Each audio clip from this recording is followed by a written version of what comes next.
You don't have to know what something is before you know you need it.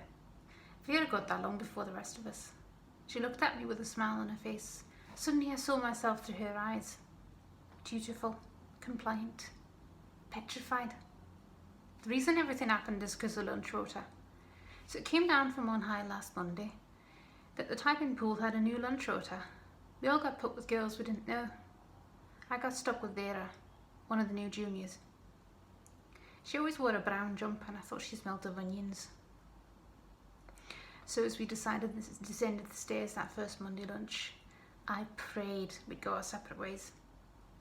I had some new Mills and Boon in my bag and I was gearing up for a lunch of chivalrous, passionate, imaginary men. As we got to the door, she pulled it open and said, "Where are we going then?" Oh, Christ. So she led me up the road to a bench behind the shops. As soon as I sat down, she asked me if I'd ever had an orgasm. Have you ever had an orgasm, Linda? I wanted to hit her suddenly. I wanted to crush her into a tiny ball. I was her superior. I could threaten to tell the bosses about her. I could get her fired. I could give her a slut's reputation if I wanted to. But I wasn't going to. I should tell her to be careful. That's not something a lady talks about, Pam. Pammy reached into her bag and pulled out ciggies. "Where's your lunch?" "I'm not hungry," she said. Pam was wild. "I hadn't had one either until a week ago," she said.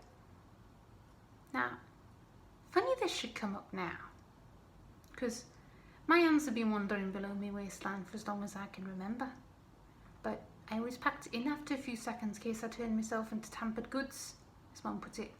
The minister at our church said you could tell a fallen woman by the way she walked. "Do you know Vera?" she said. Pammy snapped me back to the present. Of course I'd noticed Vera. Everyone had. Vera was cool. Not the sort of cool you read about in magazines at the doctor's office. No, Vera was completely her own cool. Utterly herself. It couldn't be true. It can't be. And even if it was, she wouldn't tell. "It was her who gave it to me," she said. Crack! A hole opens up in my skull and hot lava bubbles up from inside and smothers the grey and purple and gold